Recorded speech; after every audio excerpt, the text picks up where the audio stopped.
Vous êtes-vous déjà demandé si l'on pouvait se fier aux manuels d'histoire? Les auteurs antiques juraient d'être exacts, mais en réalité, ils travaillaient comme des scénaristes de génie. Ils cherchaient à divertir et à émerveiller.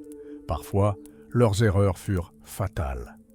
Tite-Live, par exemple, était si mauvais tacticien qu'il confondit la posture de combat des Macédoniens avec une retraite honteuse.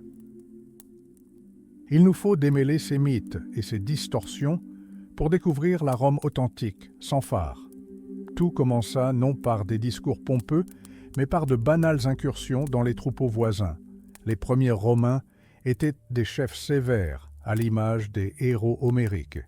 La bravoure individuelle primait. Rappelez-vous la légende d'Horatius Coclès. À lui seul, il teintait à une armée étrusque entière sur un pont étroit, tandis que ses compagnons abattaient les piliers derrière eux. C'était une époque de duels féroces et de tragédies sanglantes. Mais Rome comprit vite, un héros solitaire est beau, et une machine disciplinée est synonyme de grandeur. Ainsi, le guerrier solitaire céda la place à un mur de boucliers de fer, la phalange, puis à la formation flexible des manipures. À Rome, la guerre devint le principal vecteur d'ascension sociale. Ici, l'homme politique et le général ne faisaient qu'un. Envie de pouvoir au forum? Il fallait d'abord servir 10 ans dans la cavalerie. Remporter une grande guerre, recevoir un triomphe, imaginez, vous chevauchez un char d'or, le visage peint en rouge sang, presque un dieu, mais derrière vous se tient un esclave qui vous murmure sans cesse « N'oublie jamais, tu n'es qu'un mortel ». Au IIIe siècle avant JC, la Légion était devenue une machine parfaitement rodée. Une formation en damier de manipule, une discipline de fer et des triarii, des vétérans qui n'entraient en combat qu'aux moments les plus critiques. Les Romains avaient créé un système où chaque rouage connaissait sa place et où la moindre lâcheté était punie de mort.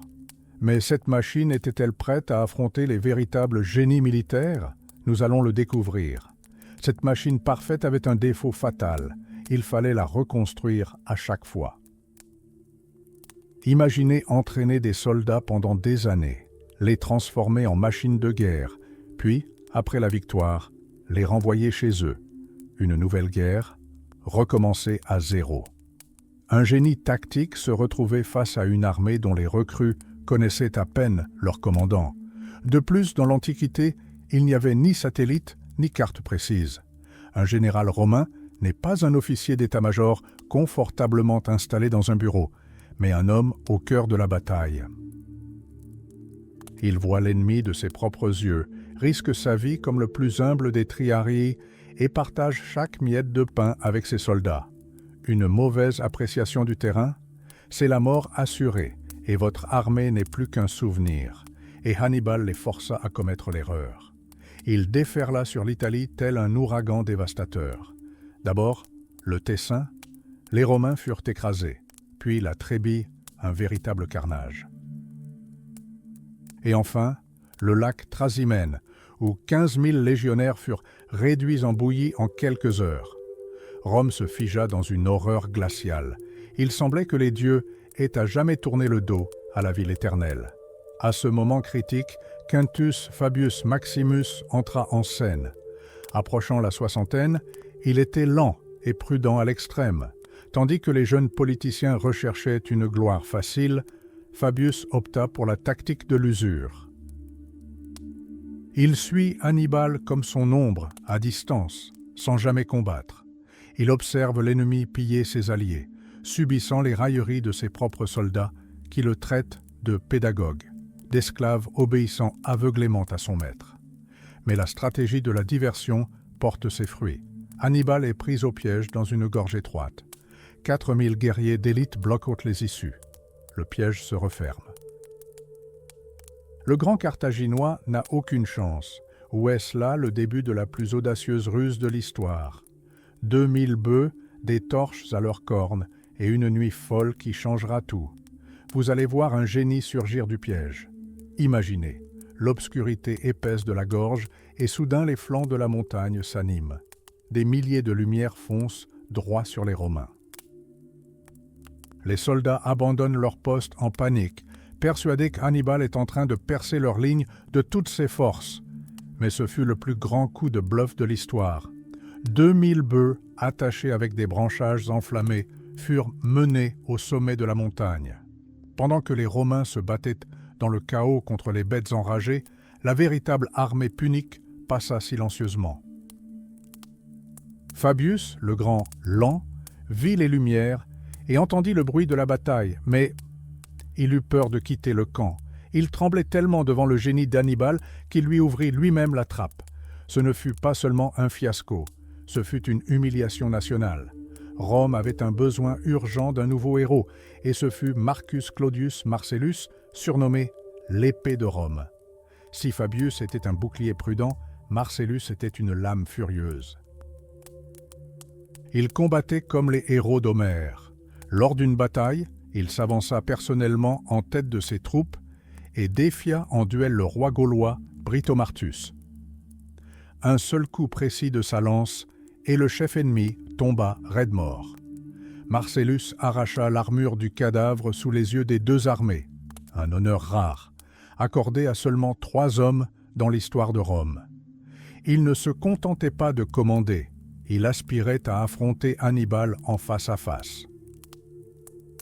Mais le coup décisif allait venir d'un autre. Il s'agissait du jeune, audacieux et incroyablement charismatique Publius Cornelius Scipio. Il n'avait que 27 ans lorsqu'il prit le commandement, abandonné par tous les vétérans. Des légendes effrayantes circulaient à son sujet.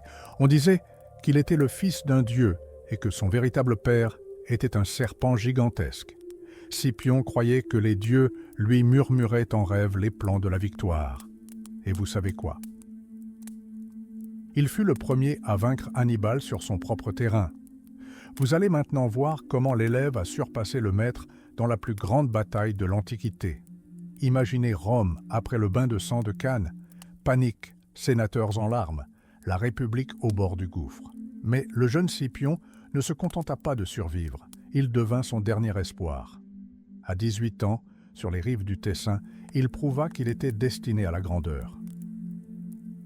Alors que son père, le consul, était encerclé et que les vétérans, paralysés par la terreur, restaient figés, le jeune homme chargea seul l'ennemi.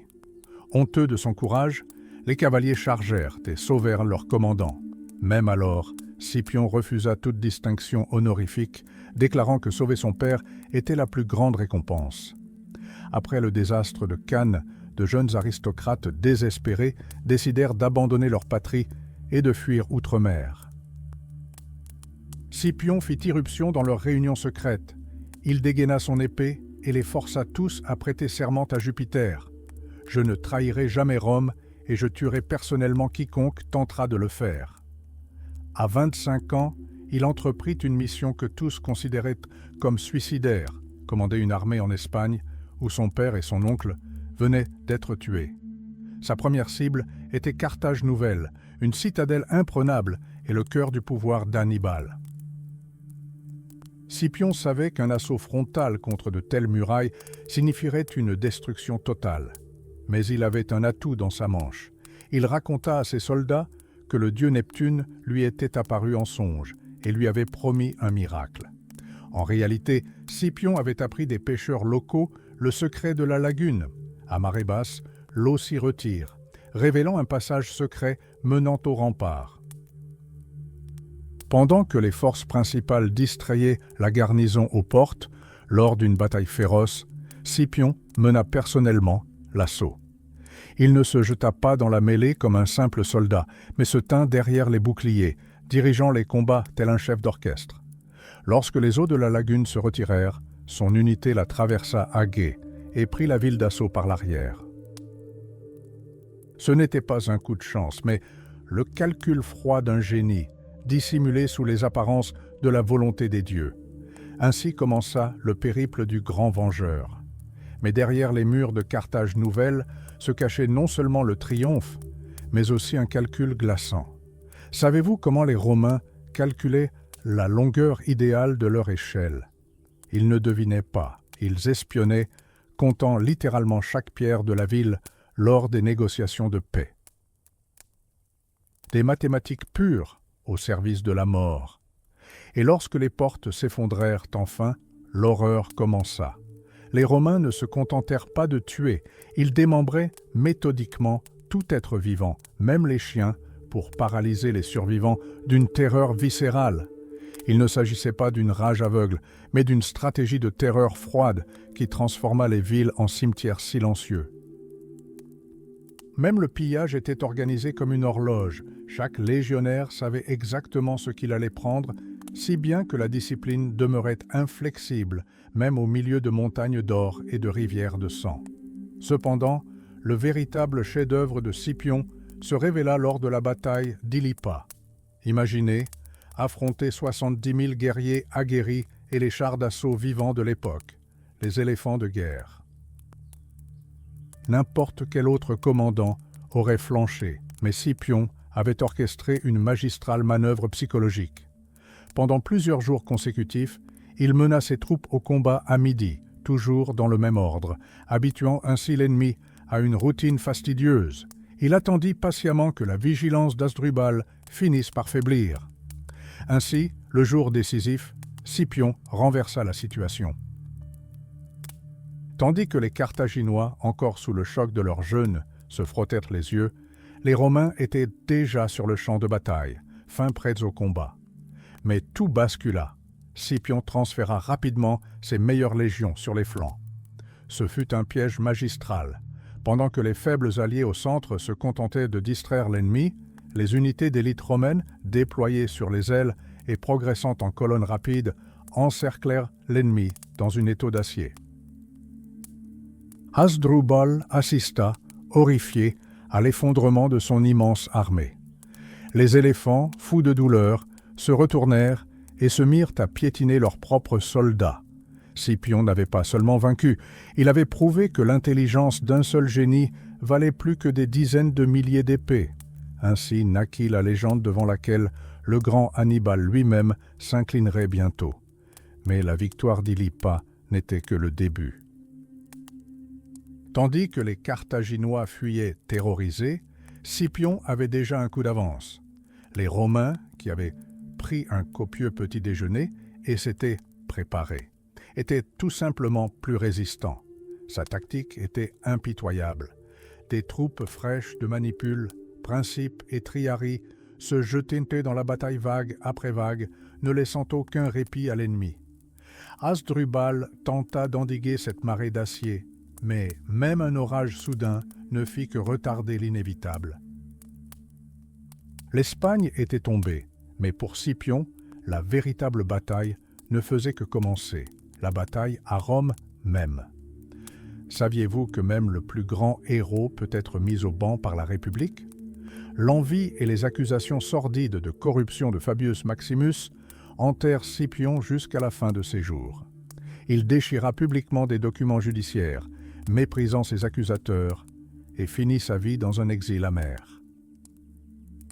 Même la rencontre légendaire d'Éphèse, où Hannibal le proclama le plus grand général du monde, ne fut plus qu'un pâle reflet de sa gloire passée. Demandez à n'importe qui fut le plus grand de l'histoire.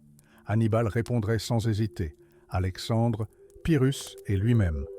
Mais Scipion, souriant, posa une question. « Que diriez-vous si vous m'aviez vaincu ?» La réponse d'Hannibal est entrée dans la légende. « Alors je serais au-dessus de tous. » Mais Rome était inarrêtable. Une nouvelle génération avait émergé pour remplacer les titans, assoiffés de sang en Orient. Le roi macédonien Persée les défia, et le Sénat eut recours à des mesures extrêmes. Les vétérans de plus de 50 ans furent appelés sous la bannière. L'un d'eux, Spurius Ligustinus, devint le symbole de cette volonté de fer, un vieux guerrier prêt à revêtir à nouveau l'armure pour la gloire de sa patrie. Face à eux se dressait le plus grand cauchemar de l'Antiquité, la phalange macédonienne. Un hérisson d'acier vivant, ses saris, des piques monstrueuses de 6 mètres de long, formaient un mur impénétrable. 6 rangées de pointes de lance fixées droit dans les yeux du légionnaire. L'épée romaine pourrait-elle se frayer un chemin à travers cette forêt de mort? L'histoire s'apprêtait à donner sa réponse la plus sanglante. Imaginez-vous face non pas à une simple formation, mais à une machine de mort vivante. Chaque saris est un monstre de 6 mètres de haut, avec un lourd pommeau de bronze à l'extrémité de sa queue pour l'équilibre. Il faut 2 mains pour maîtriser un tel colosse, si bien que le bouclier du phalangite pend simplement à son cou. 5 rangées de pommeaux se dressent devant la formation, créant une zone où la mort frappe instantanément. L'approche semble impossible. Mais c'est là que réside le piège. La phalange est invincible tant qu'elle charge comme un char d'assaut, mais elle est totalement impuissante si la formation faiblit, même légèrement. Les successeurs d'Alexandre le Grand transformèrent l'armée macédonienne d'une gracieuse rapière en une massue. Ils oublièrent l'art de la manœuvre, recrutèrent des éléphants de guerre pour intimider les troupes et ne comptèrent que sur la force brute. Mais Rome envoya contre eux un homme qui savait attendre. Lucius Aemilius Paulus, un vétéran de 60 ans, dont le père avait péri lors du carnage de Cannes, n'avait aucune patience pour l'amateurisme. Arrivé au camp, il imposa immédiatement une discipline de fer. Il interdit aux sentinelles de s'appuyer sur leurs boucliers de peur qu'elles ne s'endorment à leur poste et obligea l'armée à fonctionner comme une horloge. Nous voici donc au pied du mont Olympe. C'était l'été caniculaire de 168 avant J.C. Romains et Macédoniens, figés sur les rives de l'Elbe, attendaient. Persée s'était retranché derrière ses puissantes fortifications, espérant que les légions s'y fracasseraient la tête. Mais Paulus n'était pas prêt à se soumettre aux règles d'autrui. Tandis que ses légionnaires simulaient un assaut frontal, un détachement d'élite, à la faveur de la nuit, progressait déjà le long de dangereux sentiers de montagne, profondément en territoire ennemi. Quand Persée comprit que le piège de fer se refermait sur lui, il se replia paniqué sur Pydna. Là, dans la plaine, le roi macédonien déploya ses boucliers de cuivre. Les jeunes officiers romains, assoiffés de sang, réclamèrent une attaque immédiate, mais Aemilius Paulus les réduisit au silence d'une seule phrase. « Je sais quand combattre et quand attendre. » Il contempla le soleil doré des milliers de saris et comprit qu'aujourd'hui se jouerait le sort du monde. Soit l'épée romaine percerait la forêt de piques, soit les légions seraient réduites en poussière par le rouleau compresseur macédonien.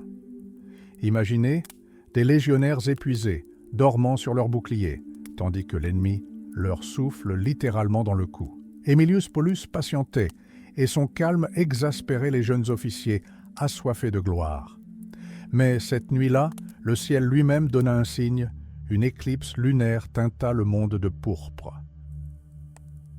Tandis que les Macédoniens tremblaient d'une terreur superstitieuse, les Romains abattaient froidement leurs animaux sacrificiels. Seul le 21e taureau donna la bonne réponse. Le vainqueur sera celui qui accepte le combat en défense. L'ironie de l'histoire est que la plus grande bataille de l'époque ne commença pas sur ordre d'un général, mais à cause d'une mule emballée. Une simple escarmouche d'esclaves près d'un ruisseau dégénéra en un conflit mondial en quelques minutes. La phalange, une légendaire forêt d'acier de Saris, avança vers les légions. Paulus avouera plus tard n'avoir jamais rien vu d'aussi terrifiant. C'était un rouleau compresseur irrésistible auquel il était impossible de résister. Les premiers rangs italiens étaient tout simplement empalés sur des pics. C'était la fin de Rome, mais la phalange avait un défaut fatal. Elle n'était parfaite que sur un terrain plat. Dès que la formation s'étendait, même légèrement, sur les collines, des micro-fissures apparaissaient dans le mur. Et alors, le génie tactique romain entrait en jeu. Les centurions, tels une meute de loups, se ruaient dans ces fissures. Dans ces espaces exigus, une pique de 5 mètres devenait un simple bâton. Le massacre commença. Un glaive court entre les mains d'un légionnaire réduisit l'élite de Persée en charpie. En 1 heure seulement, 20 000 Macédoniens tombèrent. Rome ne perdit que 100 hommes. Le triomphe à Rome fut éblouissant, des montagnes d'or. et le roi captif enchaîné défilèrent dans les rues pendant 3 jours. Mais les dieux aiment l'équilibre. Au moment même où Paul, acclamé par la foule, trônait sur un char doré, il enterrait ses fils. L'un mourut 5 jours avant les festivités, l'autre 3 jours après. Tel est le véritable prix de la domination. On acquiert le pouvoir sur le monde, mais on en paie le prix ultime. La Macédoine disparut, ne laissant derrière elle que des montagnes de cadavres et le nom du vainqueur, dont le cœur fut brisé au moment de sa plus grande gloire. Paul se tenait à Delphes, devant le piédestal vide, où aurait dû se dresser la statue du roi déchu. Son verdict fut bref. « Mon monument sera ici ». Il ne s'agissait pas de simple vanité, c'était le début d'une nouvelle ère. Rome avait écrasé la Grèce par l'épée, mais se retrouvait soudain prisonnière de sa culture. Des généraux comme Flamininus ne se contentaient plus de combattre. Ils prononçaient des discours dans un grec impeccable, baignant dans les honneurs royaux. Le Sénat était horrifié. Les héros revenaient trop riches et trop puissants. Le vieux monde romain s'effondrait sous le poids du luxe oriental. Tandis que l'élite débattait de philosophie, les simples soldats luttaient pour survivre au carnage sanglant des petites guerres. L'Espagne et la Gaule devinrent un véritable fléau pour les légions. Point de montagnes d'or ni de grands royaumes, seulement des forêts denses, des embuscades incessantes et un ennemi qui refusait de se rendre. Les Romains, habitués à des victoires rapides en Orient, commencèrent à se dégrader. La discipline s'effondra et la peur des barbares devint si grande que de jeunes aristocrates simulaient la maladie pour éviter de se rendre dans la péninsule ibérique. Au moment critique, Scipion Émilien entra en scène. Il était unique. Dans une main, des rouleaux de la bibliothèque de Persée, dans l'autre, un glaive ensanglanté. Tandis que les autres tremblaient, Scipion affronta en personne le chef barbare et le poignarda à mort devant toute l'armée. Sa popularité devint terrifiante. Le peuple l'élut consul, bravant toutes les lois, persuadé que lui seul pouvait mettre fin à l'histoire maudite de Carthage. Et il le fit. Scipion réduisit la plus grande ville du monde en ruines fumantes. Mais savez-vous ce qui est le plus horrible? Face à la mort de son ennemi, le grand héros triomphant pleura. Il cita Homère, comprenant « La roue de l'histoire est impitoyable. Aujourd'hui, Carthage est en flammes, mais demain, le même sort attend Rome. La plus grande gloire s'accompagne toujours de la conscience d'une fin inéluctable. » Mais tandis que Rome célébrait sa victoire, les lueurs d'une guerre nouvelle, encore plus brutale, se profilaient déjà à l'horizon. Carthage tomba, mais pour Rome, ce n'était que le début du cauchemar. Dans la lointaine Espagne, un fantôme nommé Viriatus renaquit des cendres du massacre. Il ne se contenta pas de se venger.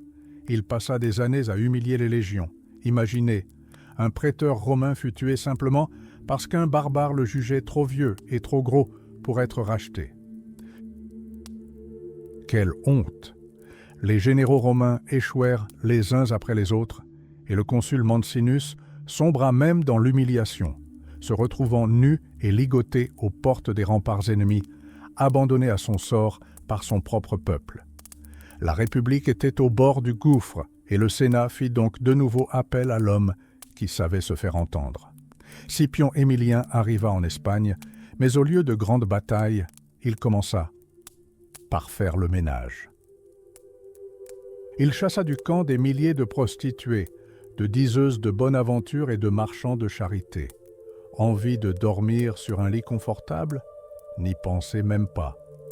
Scipion lui-même dormait sur la paille et obligeait les vétérans à marcher dans la poussière, en tenue de combat. Il raillait cruellement les officiers, disant « Celui qui tremble plus devant son bouclier que devant son épée est inutile. » Numance ne devint pas pour lui un champ de gloire, mais un piège infernal. Il ne prit pas la ville d'assaut, il l'étrangla. Cette forteresse, des kilomètres de remparts et une rivière barrée de troncs transpercés de lames acérées. Lorsque le cannibalisme commença au-delà des murs, Scipion comprit que la fin était proche. Numance fut rayée de la carte, tout comme Carthage. Mais voici le plus terrifiant. Le grand conquérant triomphant qui avait écrasé 2 superpuissances n'a pas péri sous l'épée d'un ennemi. On l'a retrouvé mort dans son lit. Aucune blessure, aucune trace de maladie, seulement des rumeurs d'empoisonnement et la trahison de sa femme. Rome sombrait dans le chaos et les assassinats politiques.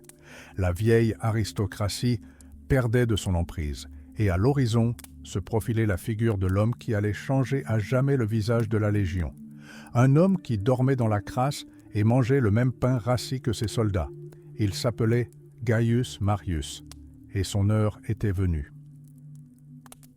Gaius Marius entra dans l'histoire comme un homme qui a bravé toutes les conventions. Imaginez, il fut élu consul à 7 reprises, un fait impensable dans l'ancienne République. 5 fois de suite. Aux yeux des aristocrates privilégiés, il était un homme nouveau, un rustre qui ne parlait même pas grec. Mais tandis que les nobles citaient des philosophes, Marius dormait dans la boue avec ses légionnaires et mangeait leur pain rassis.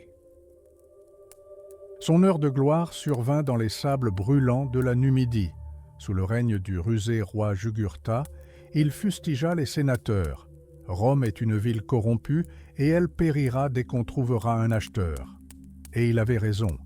Les généraux romains étaient englués dans la corruption et le déshonneur, et laissaient se produire des défaites humiliantes. Lorsque Marius demanda à son commandant, Métellus, l'autorisation de se présenter aux élections, Métellus se contenta de rire avec arrogance. « Attends encore 20 ans, et tu te présenteras avec mon fils. » Ce fut là l'erreur fatale de l'élite. Marius ne se contenta pas de remporter l'élection, il bouleversa l'ordre établi. Il fit ce que personne n'avait osé. Il ouvrit les portes des légions aux pauvres et aux sans-abri, à ceux qu'on comptait par tête. Auparavant, seuls les propriétaires terriens combattaient. Désormais, ceux qui n'avaient plus rien à perdre affluèrent dans l'armée. Ainsi naquirent les légendaires mules de Marius. Il obligea les soldats à porter tout leur équipement, les transformant en athlètes endurants. Il offrit à chaque légion un aigle d'argent, symbole sacré pour lequel des hommes étaient prêts à mourir. Mais le Sénat comprit trop tard un détail crucial. Ces soldats n'étaient plus fidèles à la République. Leur loyauté n'appartenait qu'à leur général, qui les nourrissait et leur promettait des terres. C'est à cet instant que la Rome antique commença à décliner et que l'ombre des futurs empereurs se profila à l'horizon. Marius avait créé la machine de guerre parfaite, mais il ignorait encore qu'elle finirait par anéantir la liberté même de Rome. Rome étouffait. L'ancien système de recrutement militaire était complètement délabré. Les paysans s'étaient ruinés et personne ne voulait consacrer 16 ans de sa vie à un service interminable. Mais Marius ne chercha pas à les persuader. Il ouvrit les portes des légions à ceux qui n'avaient rien à perdre. Désormais, le soldat était nourri non plus par la loi, mais par le général. C'est ainsi que naquirent les fameuses mules de Marius. Imaginez un légionnaire transportant tout son équipement, sa nourriture et ses outils sur une perche spéciale. Pas d'esclaves, pas de luxe, seulement une discipline de fer et de la sueur. Marius mangeait lui-même le même pain rassis que les simples soldats et inspectait les postes de garde la nuit. Il transforma une foule de mendiants en une élite, les entraînant à abattre l'ennemi selon les méthodes des académies de gladiateurs. Mais la véritable horreur venait du nord.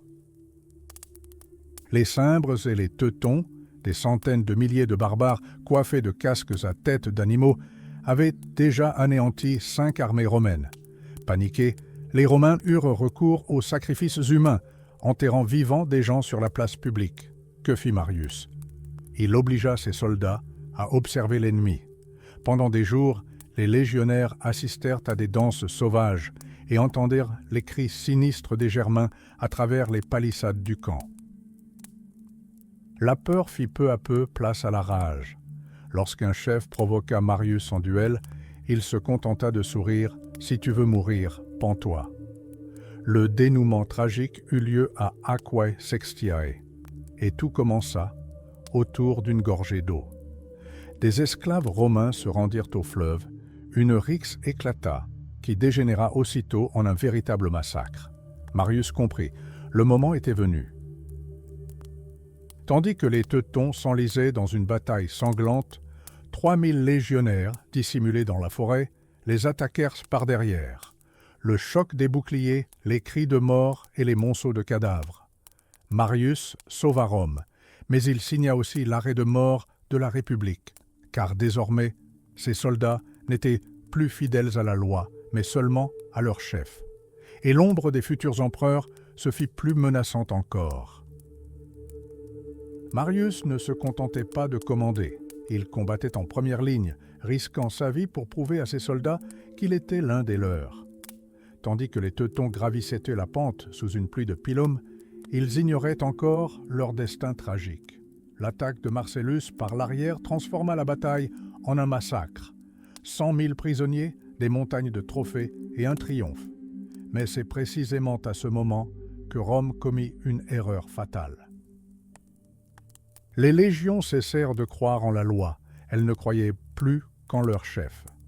Tandis que Marius savourait sa gloire, une nouvelle menace, Sylla se dressait dans son ombre. Un conflit d'intérêts dégénéra rapidement en bain de sang. Pour la première fois de l'histoire, un consul romain mena une armée contre sa propre ville.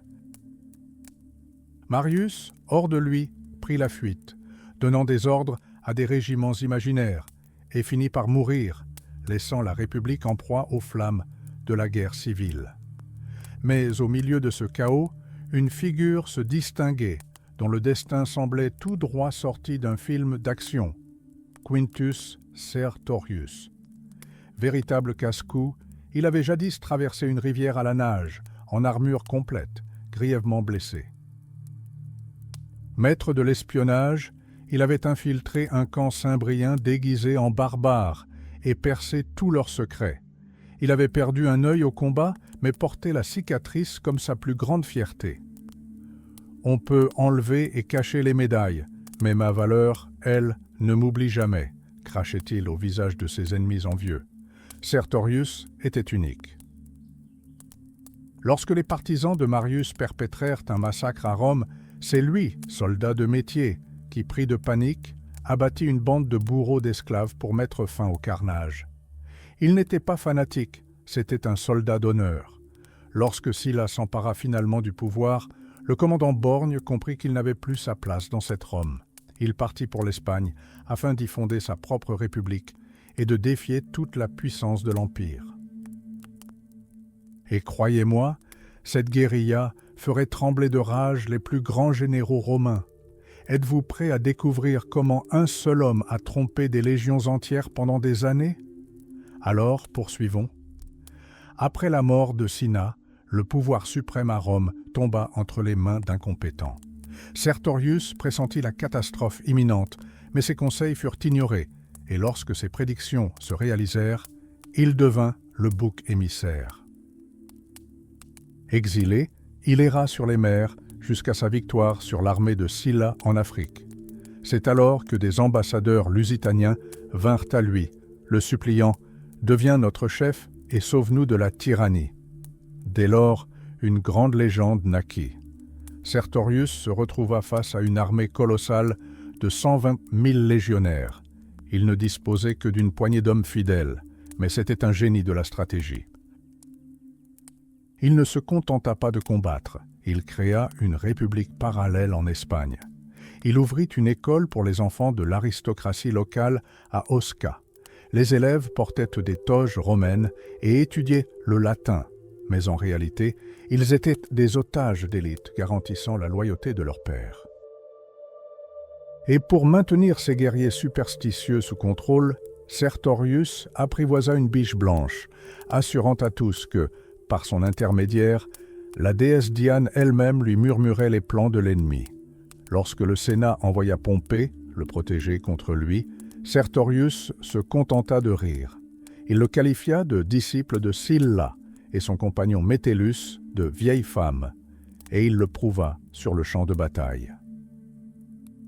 À Lauron, il contraignit Pompée à assister, impuissant, au massacre de sa légion et au fleuve Sucron, le futur grand faillit être fait prisonnier, ne s'échappant que parce que ses poursuivants s'étaient absorbés par le partage du harnais d'or de son cheval. Sertorius alla même jusqu'à s'allier au redoutable roi Mithridate, recevant une flotte et de l'argent, mais il refusa catégoriquement de livrer les provinces romaines, fidèle à son honneur de soldat. Il comprenait qu'il était impossible de contenir indéfiniment la puissance de l'Empire à lui seul. Le commandant implora la paix à maintes reprises, rêvant de retourner à Rome comme simple citoyen. Mais Rome est impitoyable envers ceux qui l'ont fait trembler. Dans ce jeu, vous êtes soit le rempart, soit le dictateur. Et la fin de cette histoire sera bien plus tragique que vous ne pouvez l'imaginer. Le désespoir est un poison qui ronge même les plus résistants. Sertorius, jadis symbole d'honneur et dernier rempart de la Rome authentique, sombra dans le vin et la paranoïa. Il s'entoura d'une garde de barbares, perdant toute confiance en ses compatriotes. Son ambitieux lieutenant, Perperna, sut habilement exploiter cette faiblesse. Médisance odieuse, cruauté injustifiée envers ses alliés et même exécution massive d'enfants dans les écoles. Le héros d'hier se muait rapidement en despote. Le dénouement survint lors d'un banquet en 72 Buste J.C. L'ivresse lui montant à la tête, les conspirateurs dégainèrent leurs épées et Sertorius fut sauvagement assassiné par ceux pour qui il avait versé son sang pendant des années. Mais le triomphe du traître Perperna fut de courte durée. Son armée fut anéantie par un homme dont le nom allait bientôt faire trembler le monde antique tout entier. Voici Gnaeus Pompée, celui qu'on surnommera l'Alexandre romain. Son ascension fulgurante est un affront audacieux à des traditions séculaires. Imaginez, un jeune homme de seulement 23 ans, sans fonction officielle, sans droit légal de commander, il s'offre 3 légions personnelles, financées par ses propres deniers. Tandis que d'autres passaient des décennies à gravir les échelons, Pompée les a tout simplement survolés. Il possédait un charisme irrésistible. Lors de son procès pour le vol de trophées, il captiva tellement le public que la rigueur des débats se mua en une célébration spontanée de ses fiançailles, accompagnée des acclamations jubilatoires de la foule. Mais son véritable triomphe l'attendait sur le champ de bataille. Dès sa première escarmouche, il terrassa personnellement un chef gaulois, prouvant qu'il était bien plus qu'un riche héritier, un prédateur né. Lorsqu'il mena ses troupes contre le dictateur Sylla, l'impensable se produisit. Le vieillard redoutable, devant lequel Rome tremblait, se leva et découvrit sa tête devant le jeune homme insolent, le premier à l'appeler « grand ». Pompée n'était même pas encore sénateur, mais il était déjà devenu une légende vivante, un homme qui n'avait pas demandé le pouvoir, mais l'avait conquis par la force. Et ce n'était que le début de son ascension sanglante vers la gloire absolue. Sylla mourut, laissant derrière lui un monde baigné de sang. Sur sa tombe furent gravées les paroles qui devinrent la devise de l'époque. « Nul n'a fait plus de bien à ses amis, ni plus de mal à ses ennemis. » Pompée en tira une leçon précieuse. Lorsque le consul Lépide se rebella, Gnaeus ne se contenta pas de réprimer le soulèvement. Il fit froidement exécuter Marcus Junius Brutus. Oui, le père de ce même Brutus qui, des années plus tard, poignarderait César dans le dos. L'histoire raffole de ces pendaisons sanglantes, n'est-ce pas? Mais l'Espagne devint le véritable cauchemar de Pompée. Là, le brillant stratège Sertorius l'attendait et mit à l'épreuve le courage du jeune ambitieux. Ce fut une guerre d'usure totale, où la pitié était perçue comme une faiblesse. Les archéologues découvrent encore aujourd'hui à Valence des preuves macabres de ces années, les squelettes d'officiers torturés, des lances romaines encore fichées dans leur corps. Pompée survécut, tira les leçons de ses erreurs et anéantit toute résistance, mais à peine ces légions étaient-elles rentrées en Italie que la rébellion de Spartacus secoua le pays. Tandis que le richissime Crassus écrasait la rébellion dans un bain de sang, instaurant la décimation, l'exécution d'un soldat sur 10 par ses propres camarades et faisait paver la voie appienne d'une forêt de 6000 croix, Pompée se contenta d'apparaître au moment décisif et de s'attribuer toute la gloire. Imaginez la fureur de Crassus. Pour asseoir définitivement son statut de premier après les dieux, Gnaeus accomplit un coup d'éclat politique. Il refusa de dissoudre l'armée et força le Sénat à le nommer consul, bravant toutes les lois. Mais son heure de gloire survint lorsqu'une vague de piraterie déferla sur la Méditerranée. Des bandits kidnappèrent des magistrats romains et affamèrent la ville éternelle. Pompée reçut des pouvoirs illimités et accomplit l'impossible. Ce que Rome n'avait pu résoudre pendant des décennies, Gnaeus le fit en 3 mois seulement, nettoyant la mer de part en part. Il agit comme un chirurgien, avec rapidité, précision et efficacité. Mais tandis que Rome acclamait son héros, en Orient, le vieux lion, le roi Mithridate, se levait à nouveau. Pompée flairait déjà une nouvelle proie de taille, et cette chasse allait être soit son plus grand triomphe, soit la fin de son règne. En 66 AVJ C, Rome franchit une étape sans précédent. Sous la loi de Manilia, Pompée acquit un pouvoir dont d'autres ne pouvaient que rêver. Tandis que son prédécesseur, Lucullus, tacticien brillant mais aristocrate arrogant, était en proie à des mutineries parmi ses soldats, Gnaeus entra en scène avec panache. Il feignit la fatigue, disant « Laissez-moi me reposer auprès de ma famille ». Mais l'ardeur d'un prédateur brillait déjà dans ses yeux. La bataille décisive contre Mithridate ressemblait à un thriller. Pompée traqua le roi et le coinça dans une gorge. Imaginez, en pleine nuit, soudain, un vacarme assourdissant de trompettes, le cliquetis des ustensiles de cuisine et 1000 gorges brisant le silence. La lune éclairait le dos des légionnaires, projetant de longues ombres menaçantes sur l'ennemi. Les pontiques, paniqués, lancèrent leurs lances dans le vide, combattant des fantômes, jusqu'à ce que l'acier véritable de Rome s'abatte sur leurs rangs. Ce n'était pas une bataille, mais un massacre. Mithridate s'enfuit, abandonnant tout derrière lui, trésors, maîtresses et ses ouvrages secrets sur les poisons. Mais Pompée ne se contenta pas d'une seule tête. Il se fraya un chemin à travers le Caucase, construisant des centaines de ponts par-dessus les montagnes sauvages, et força le grand roi Tigrane à ramper littéralement à ses pieds. Gnaeus redessina la carte de l'Orient tel un architecte de génie, créant des provinces qui perdureraient pendant des siècles. Lorsque la nouvelle parvint que le vieux lion Mithridate s'était suicidé, incapable de s'empoisonner à cause de son habitude d'utiliser des antidotes, le monde resta figé. Le grand ennemi était mort.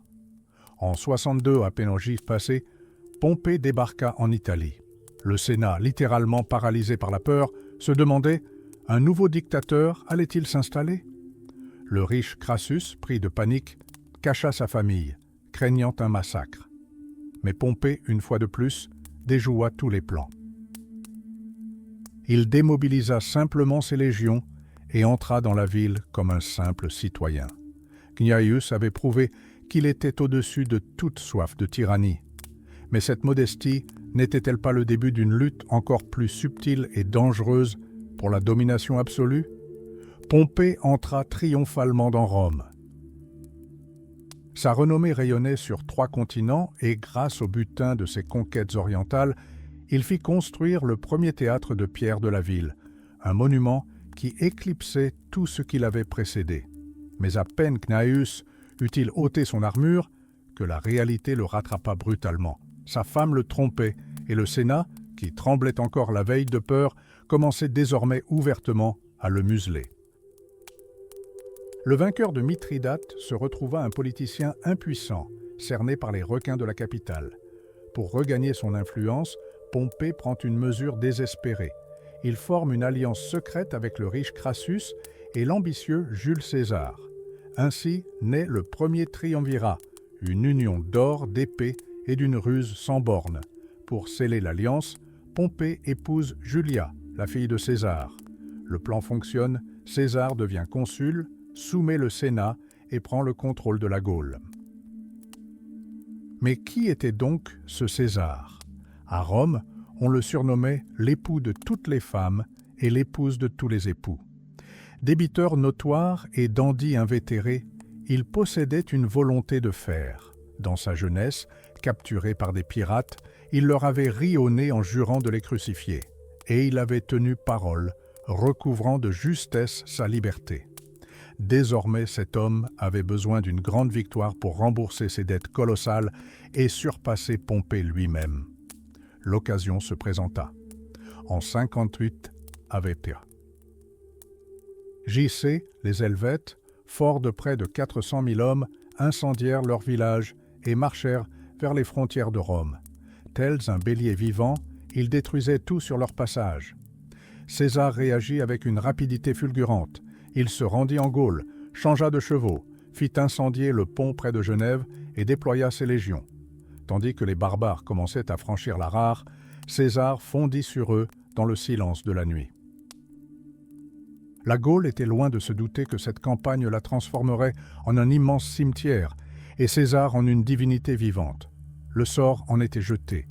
La partie pour la domination mondiale avait commencé. Les éclaireurs signalent que les Helvètes ne sont plus qu'à 13 kilomètres. César prépare un piège nocturne, mais le brouillard de la guerre lui joue des tours. L'officier expérimenté Considius panique dans la pénombre de l'aube, prenant ses propres hommes pour l'ennemi. Le plan pourtant parfait s'effondre, l'attaque est déjouée, mais cela ne fait que retarder l'inévitable. Les légions sont à court de vivres et César se dirige vers Bibracte. Les Gaulois commettent une erreur fatale. Ils prennent cette manœuvre pour une fuite et se lancent à la poursuite des légions. Un véritable carnage s'engage. La phalange gauloise charge la pente, mais une pluie d'acier de pilum s'abat sur elle.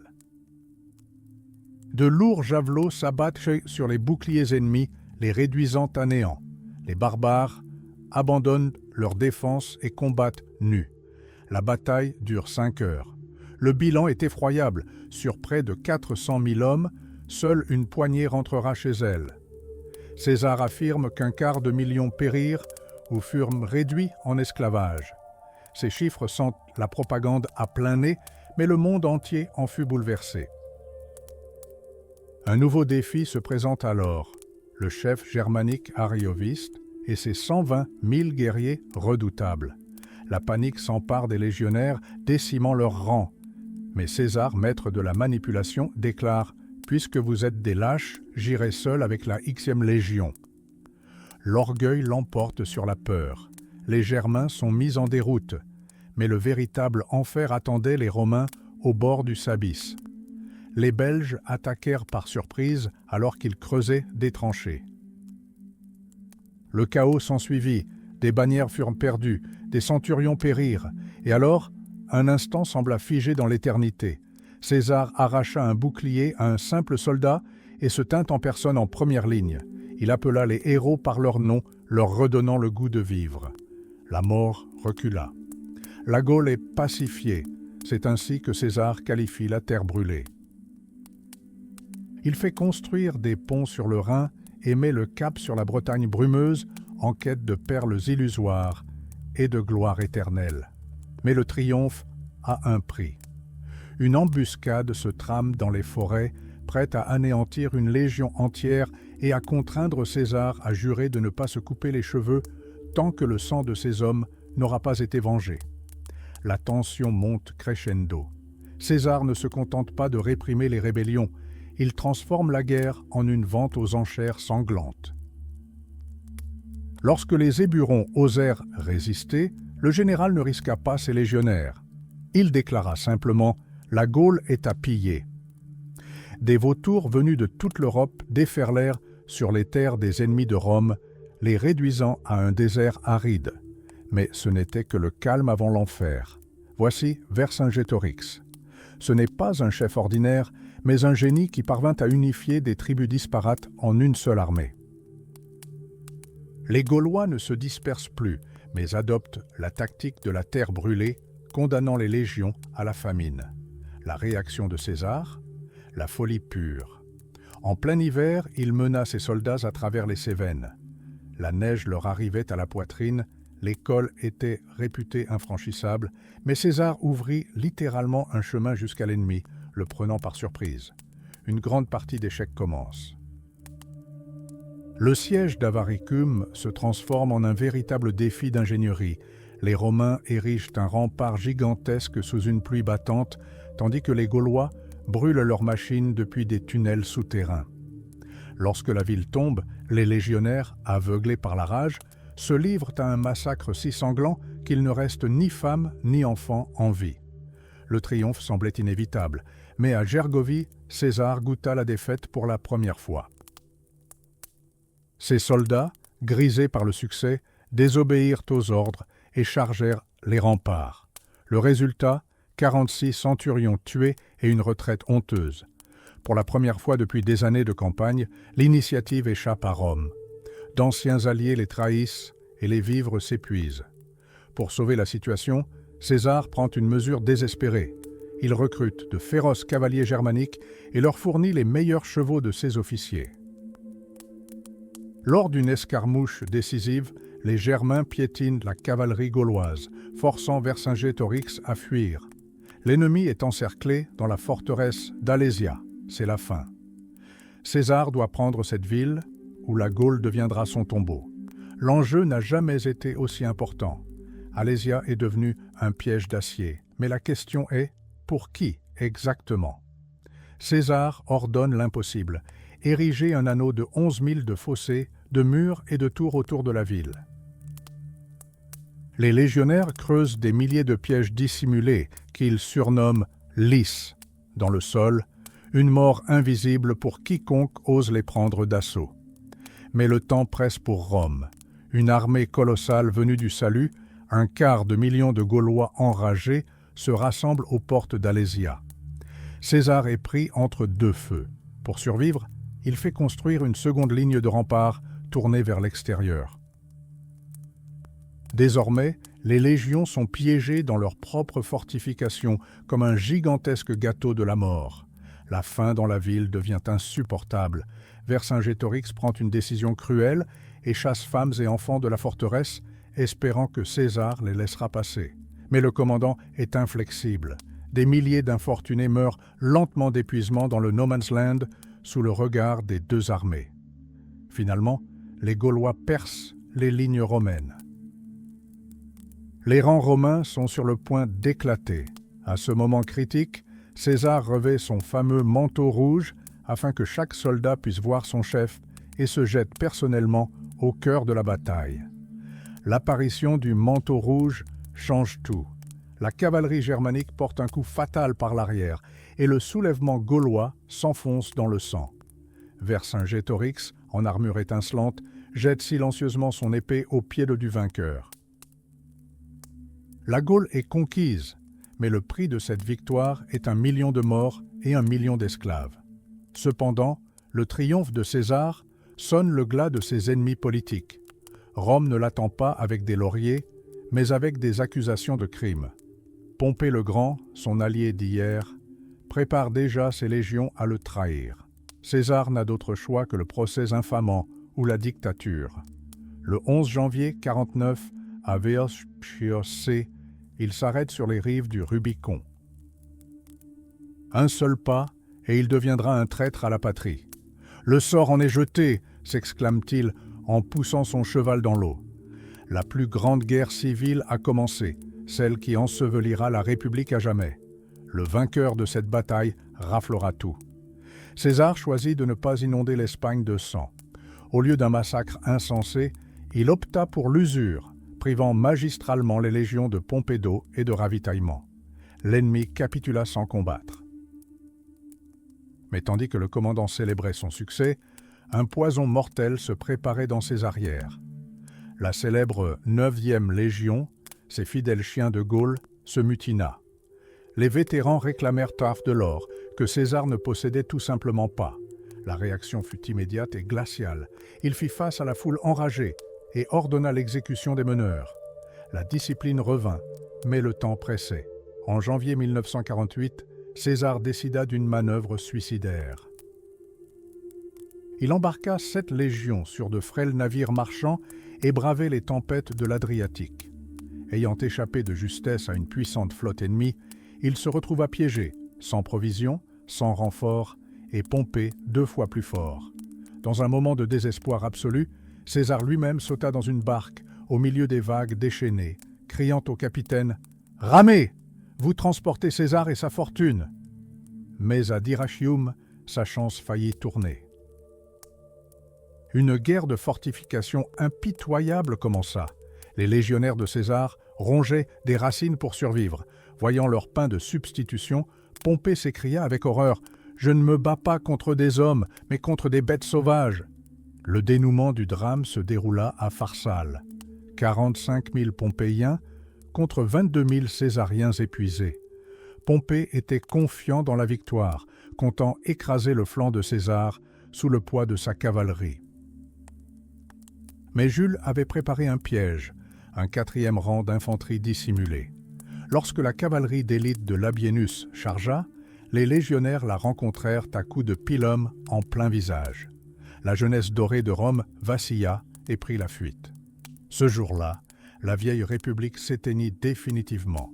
César a tout pris, prouvant ainsi que le destin ne favorise que ceux qui sont prêts à brûler tous leurs ponts derrière eux. Imaginez ce silence assourdissant. Les 2 murailles d'acier de Rome se dressaient immobiles, distantes de seulement 30 pas. Pompée ordonna à ses hommes de rester immobiles, espérant épuiser les assaillants. Mais les légionnaires de César n'étaient pas de simples soldats, c'étaient des machines de guerre parfaitement huilées. Ils s'arrêtèrent net devant la ligne ennemie, redressèrent calmement leurs rangs sous une pluie de flèches, et alors seulement, d'un seul cri, ils lancèrent une attaque dévastatrice. Un massacre indescriptible s'ensuivit. Le centurion renommé Crastinus reçut un coup d'épée si violent à la bouche que la pointe lui transperça l'arrière du crâne. Au moment où le 4e rang, dissimulé derrière lui, frappa le flanc de César, le grand Pompée craqua. Il arracha ses insignes de général et s'enfuit du champ de bataille, abandonnant ses hommes à leur sort. La poursuite le mena jusqu'au rivage de l'Égypte, où une fin honteuse l'attendait, un coup de couteau dans le dos, porté par son ancien soldat.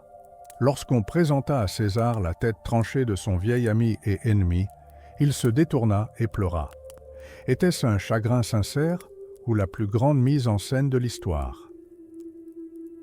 Au lieu de rentrer immédiatement à Rome, César se retrouva dans les bras de la jeune Cléopâtre. On raconte qu'elle fut amenée dans ses appartements, enveloppée dans un tapis, et cet acte audacieux conquit instantanément le cœur du dictateur. Mais son répit fut de courte durée. Tandis qu'il savourait le luxe du Nil, ses ennemis d'Orient refirent surface. César les écrasa si rapidement que dans son rapport au Sénat, il n'écrivit que 3 mots. « Je suis venu, j'ai vu, j'ai vaincu ». Quel était le secret de son pouvoir sur les hommes? Il appelait ses soldats « camarades » et non subordonnés. César marchait dans la poussière avec eux, partageait leurs derniers morceaux de pain et reconnaissait les héros au premier coup d'œil. Lorsque sa chère 10e Légion se mutina, il les apaisa d'un seul mot glacial, les appelant « citoyens » au lieu de « soldats ». Cette perte de statut fut plus brutale que l'épée. Les soldats pleuraient, implorant une punition, ne serait-ce que pour redevenir ses légionnaires. César prouva que pour gouverner le monde, il faut d'abord s'assurer le soutien inconditionnel de ceux qui sont prêts à mourir pour soi. Imaginez, l'élite de l'armée, des vétérans ayant enduré le feu et l'eau, pleurant aux pieds de leur général. Pourquoi? Parce que César les avait simplement appelés « citoyens ». Ce n'était pas qu'un mot, c'était une insulte à leur honneur. Les soldats de la 10e Légion sombrèrent dans un tel désespoir qu'ils implorèrent la décimation, l'exécution d'un homme sur 10, pour laver leur honte et pouvoir à nouveau suivre leur idole. César les vainquit sans même un coup d'épée, il le savait. Pour régner sur le monde, il faut régner sur les âmes. Mais qu'advint-il lorsque ce génie de la manipulation disparut? Après son assassinat, Rome sombra dans le chaos. Les conspirateurs, naïfs, espéraient le retour de la liberté, mais ne trouvèrent que des fleuves de sang. Un jeune homme de 19 ans, Octave, entra en scène. Des sénateurs comme Cicéron le raillèrent, le traitant de gamin, bon à utiliser, puis à jeter. Une erreur fatale. Octave non seulement survécut, mais il bâtit un empire sur les ruines de ses ennemis, allant jusqu'à faire clouer la tête de Cicéron au tribun du forum. En tant qu'Auguste, il changea les règles du jeu. Tandis que César était un camarade pour ses soldats, Auguste devint un maître froid et calculateur. Il n'appela jamais les légionnaires amis, mais seulement soldats. La discipline devint inflexible. La panique entraînait la décimation et toute faute d'un officier était publiquement humiliée. Il pouvait contraindre un centurion à rester debout toute la journée devant sa tente, vêtu d'une robe de femme. Cruel ? Assurément. Mais c'est précisément ainsi qu'il s'assura la loyauté de l'armée en créant un trésor spécial et en garantissant une solde aux soldats. Tandis que Rome s'adaptait au nouvel ordre, un vieil ennemi se réveilla au nord, au-delà du Rhin. Les forêts germaniques devinrent le théâtre de la gloire de nouveaux héros, Drusus et Tibère. Drusus était un chevalier charismatique qui provoquait les chefs barbares en duel, tandis que Tibère était un ascète austère qui dormait à même le sol et inspectait chaque chariot de son convoi de ravitaillement. C'est là, au milieu des marécages et des embuscades, que commença la légende de Germanicus.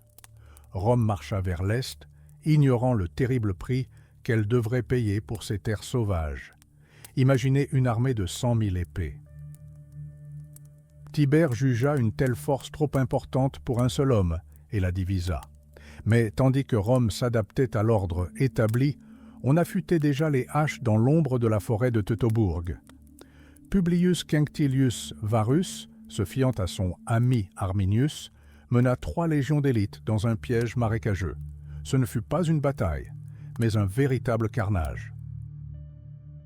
Lorsque la nouvelle du désastre parvint à la capitale, le vieux Auguste, fou de rage, se frappa la tête contre les murs en criant « Varus, rends-moi mes légions !» Mais les morts ne reviennent pas. Germanicus, l'enfant chéri de l'Empire et le favori du peuple, entre en scène. Mais au lieu du triomphe, un cauchemar l'attend. Les légions se mutinent. Les soldats, privés de foyers et de soldes décents depuis des années, hurlent de rage.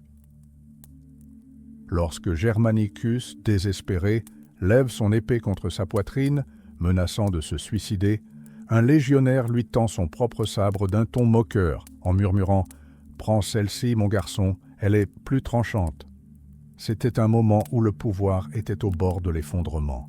Mais Germanicus persévéra. Pour laver l'opprobre de la rébellion par le sang d'autrui, il mena ses troupes au-delà du Rhin. Les Romains marchèrent de nuit, s'orientant grâce aux étoiles. Ce fut une opération punitive d'une cruauté inouïe. Ils ne firent aucun prisonnier. Des villages furent entièrement rasés, sans épargner ni femmes ni vieillards. Même les bois sacrés des Germains furent réduits en cendres. L'acte final de cette vengeance se déroula dans la forêt de Teutoburg même. 6 ans plus tard, les légionnaires de Germanicus foulèrent à nouveau le lieu du meurtre de Varus. Le spectacle était horrible. Des milliers de squelettes gisaient, blanchis par la mousse. Des crânes étaient cloués au tronc d'arbres et les ossements d'officiers torturés jonchaient encore les autels. Germanicus posa lui-même la première pierre de la fosse commune. Il ne s'agissait pas d'un simple enterrement, mais d'un défi. Arminius était toujours en liberté et assoiffé de sang. Le jeune prodige parviendrait-il à déjouer celui qui avait anéanti une armée entière ? La campagne se poursuit. L'armée se scinda et ce fut presque fatal. Caecina mena 4 légions à travers les longs ponts d'anciennes chaussées qui s'enfonçaient dans les marais. Mais Arminius fut plus rapide. Il ne se contenta pas d'attendre. Il transforma la nature elle-même en un piège mortel, en barrant les rivières et en inondant la plaine. Imaginez des légionnaires en armure lourde, enfoncés jusqu'à la taille dans une boue visqueuse, tandis que des milliers de javelots germaniques jaillissaient du brouillard. La nuit au camp se transforma en un véritable cauchemar. Alors que la panique s'emparait des soldats, Caecina, âgé de 60 ans, fit l'impensable. Il s'allongea simplement à la porte, bloquant le passage des fugitifs de son propre corps. « Vous voulez déserter ? Commencez par écraser votre général. » La discipline les sauva, mais Lydie Stavisso, le coup décisif, approchait. La nuit précédant la bataille, Germanicus, la tête recouverte d'une peau de bête, erra secrètement parmi les feux. Il voulait connaître la vérité. Le peuple lui faisait-il confiance ? Les soldats ne le déçurent pas. Ils étaient prêts à mourir pour leur chef. Au matin, 8 aigles hurlèrent dans le ciel. Pour Rome, c'était une condamnation à mort pour l'ennemi. Le massacre commença. Arminius, voyant son monde s'écrouler, se barbouilla le visage de sang pour passer inaperçu. Le grand libérateur de Germanie s'enfuit comme une bête traquée, abandonnant ses guerriers aux légions. Le triomphe semblait à portée de main, mais le destin en décida autrement. Sur le chemin du retour, la fureur de la mer du Nord dispersa la flotte. Des milliers de soldats, rescapés des batailles sanglantes, disparurent à jamais dans les profondeurs glacées. À Rome, un ennemi encore plus redoutable attendait Germanicus, la jalousie de l'empereur. Tibère rappela le héros, le privant du droit à la victoire finale. Bientôt, l'enfant prodige de l'Empire mourut dans d'atroces souffrances. Empoisonné ? L'histoire reste muette, mais sa mort fut pleurée par tout Rome.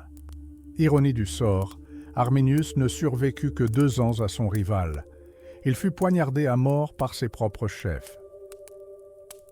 2 grands ennemis, 2 légendes dont le sang imprégna à jamais la terre de Germanie. Les légions n'y reviendraient jamais. La mort de Germanicus mit fin au grand rêve de conquête de l'Allemagne. Tibère comprenait parfaitement qu'un commandant populaire représentait une menace réelle pour le trône. Il comparait ses généraux à des loups qu'il était contraint de tenir constamment par les oreilles. Si un aristocrate faisait preuve de bravoure, il était immédiatement rappelé à Rome. L'Empire commença à craindre ses propres héros. Souvenez-vous de Corbulo. Homme d'acier, il transforma d'une main de fer les légions désorganisées en une machine de guerre implacable. En 147, alors qu'il était sur le point de triompher des Germains, l'empereur Claude, pris de panique, ordonna « Retournez au-delà du Rhin ». Imaginez la fureur d'un commandant interdit de conquête. Rome se cantonna volontairement à ses frontières fluviales, se métamorphosant de prédateur en chien de garde. On donna des pelles aux soldats au lieu d'épées pour construire des canaux et creuser des mines afin de les empêcher de suivre leur chef jusqu'à Rome. Cependant, tandis que les légionnaires pataugeaient dans la boue à l'ouest, un ancien cauchemar se réveillait à l'est. La Parthie était la seule puissance capable de tenir tête à Rome. C'était une guerre d'une autre nature. Ici, les soldats n'affrontaient plus des embuscades en forêt, mais des nuées de flèches et une cavalerie lourde, des cataphractes entièrement cuirassés. L'ombre du désastre de Crassus à Carès, où des milliers de Romains avaient été transformés en cibles vivantes, planait encore sur les légions. L'Arménie devint le principal champ de bataille. Ce royaume montagneux était devenu une épine dans le pied de 2 empires. Rome le revendiquait comme sien, la Parthie comme sien également. Chaque nouveau souverain d'Artaxata n'était qu'un pion dans un jeu qui le dépassait. La diplomatie d'Auguste n'avait offert qu'un répit temporaire. Mais combien de temps la paix pourrait-elle se maintenir alors que les 2 camps étaient assoiffés de vengeance ? Les frontières orientales exhalaient déjà un parfum de sang et le légendaire Corbulo n'avait pas encore inscrit son nom dans l'histoire de cette terre brûlée. Qui serait le premier à rompre ce fragile équilibre ? La réponse se cachait sous les sables du désert. En 1554, la fragile paix en Orient vola en éclats. Le roi Parthe, Vologases Ier, installa avec audace son frère, Tiridate, sur le trône arménien. Un défi audacieux que Rome ne put accepter. Le jeune empereur Néron misa tout sur Gnaeus Domitius Corbulo, un homme à la réputation légendaire. Mais à son arrivée, Corbulo fut horrifié. Il ne se trouvait pas face à une armée, mais à une foule de fainéants décadents. Ces soldats n'avaient pas combattu depuis des décennies, dilapidant leurs soldes dans les villes syriennes. Nombre de vétérans étaient dépourvus même de casques et d'armures élémentaires. Corbulo entreprit de transformer cette populace en une machine à tuer par des épreuves inhumaines. Il mena les légions dans les montagnes glacées d'Arménie, les contraignant à passer l'hiver sous des tentes. La discipline était extrême. Les sentinelles mouraient de froid à leur poste et les mains des soldats se collaient littéralement aux fagots de bois. La moindre désertion était punie d'exécution immédiate. Le commandant lui-même dormait dans une simple tente et marchait tête nue en tête, donnant l'exemple de la bravoure. Quand la diplomatie s'est enlisée, l'acier a parlé. Corbulo a agi avec une rapidité fulgurante. La puissante forteresse de Volande est tombée en quelques heures, ses défenseurs massacrés. La capitale d'Artaxata s'est rendue à la simple vue des aigles romaines, mais Corbulo n'a laissé aucune pierre debout, incendiant la ville. La victoire semblait assurée. Le protégé romain Tigrane fut placé sur le trône, mais ce roi fantoche commit une erreur fatale. Il décida de jouer les grands conquérants et attaqua les terres parthes. Vologèse était furieux. La cavalerie parthe était déjà en selle, et Tiridate jura de reconquérir sa couronne à tout prix. Corbulo comprit, le bain de sang ne faisait que commencer. Pourrait-il contenir l'Arménie seul face à la puissance de l'Orient qui s'abattait sur lui? La réponse se trouvait dans la poussière des batailles à venir. Les Parthes étaient nés pour la selle, pas pour la bêche. Le siège des villes était un véritable supplice pour eux, et les invasions de sauterelles dévoraient ensuite tout le fourrage, laissant les chevaux sans nourriture. Rome aurait-elle eu de la chance? Que Nennius. Un nouveau personnage entre en scène, Caesennius Paetus, un commandant sûr de lui, arrogant et franchement totalement incompétent.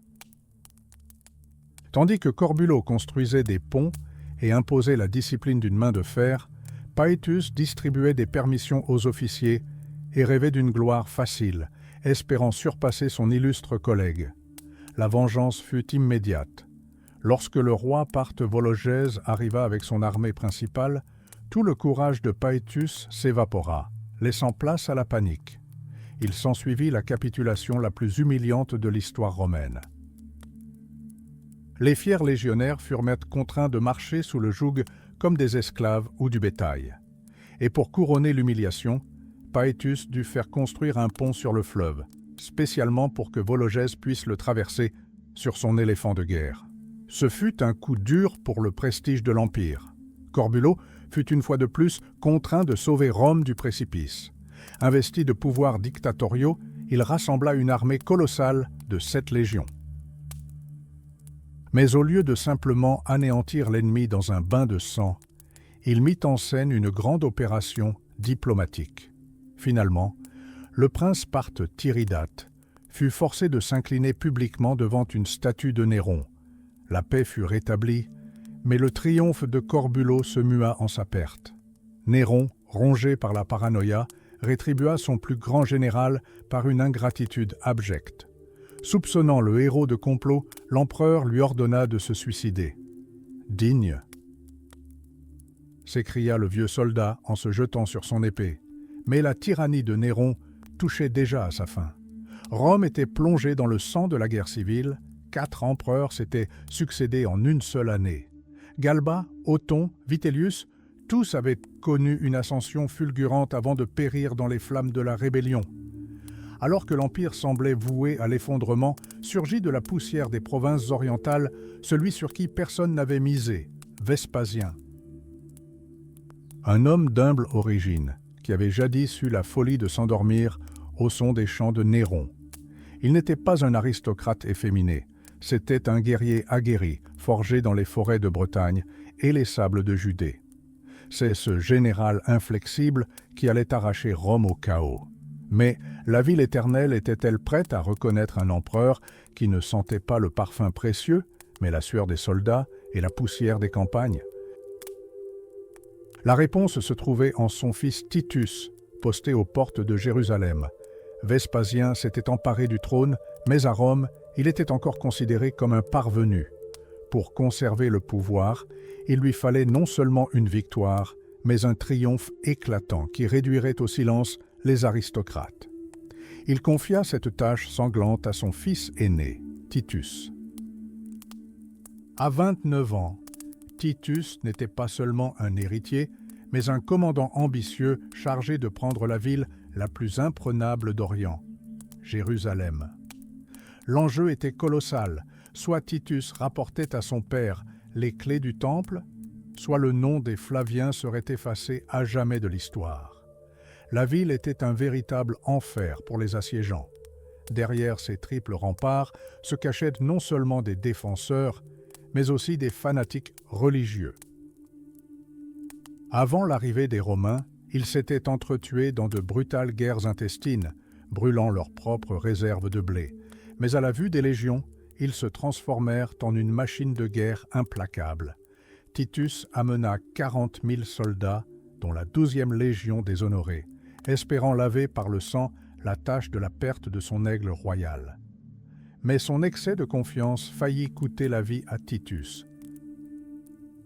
Lors d'une reconnaissance, il négligea son armure et son casque, persuadé que l'ennemi n'oserait pas attaquer. Une sortie soudaine et le futur empereur se retrouva encerclé, coupé de son peuple. Il fut contraint de se frayer un chemin à coups d'épée, tandis que ses gardes du corps tombaient les uns après les autres. Le véritable cauchemar commença lorsque la Xe Légion entreprit d'établir son camp sur le mont des Oliviers.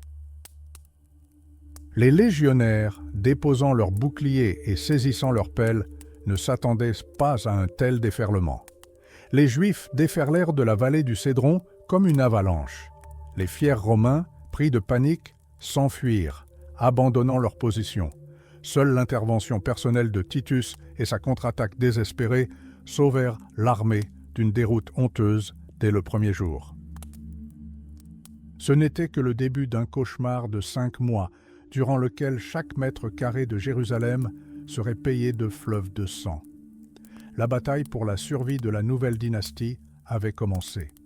Les Juifs n'avaient pas de cavalerie, ce qui les rendait mortellement vulnérables à la cavalerie romaine.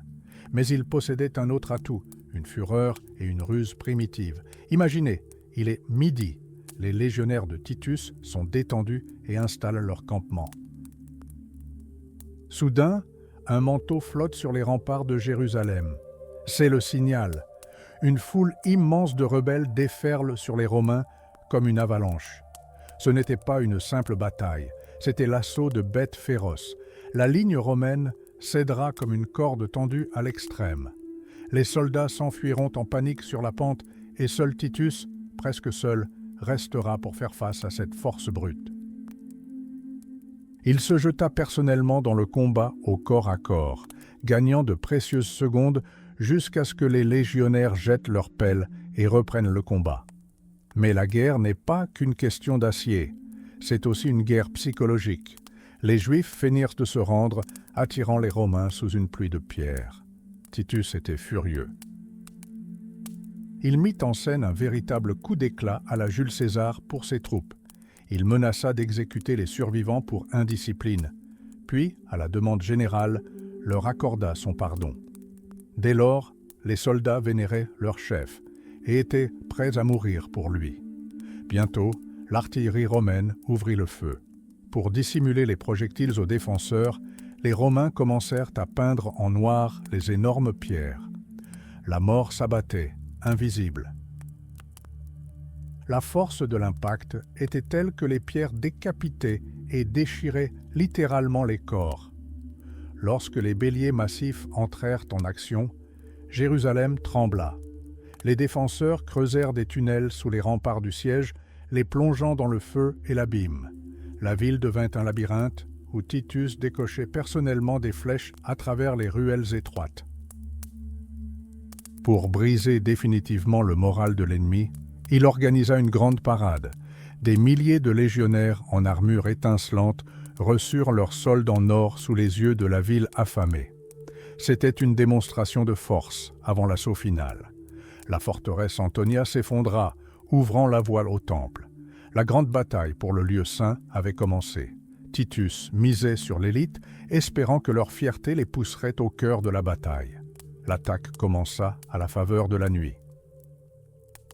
Imaginez, Titus, debout sur les ruines du fort Antonia, littéralement retenu par les armes, le jeune commandant se précipitant dans le carnage comme un simple légionnaire. Mais le prix de l'erreur était trop élevé. Les officiers se souvenaient comment son père, Vespasien, avait failli être mis en pièces à Gamala lorsqu'il avait personnellement mené l'assaut.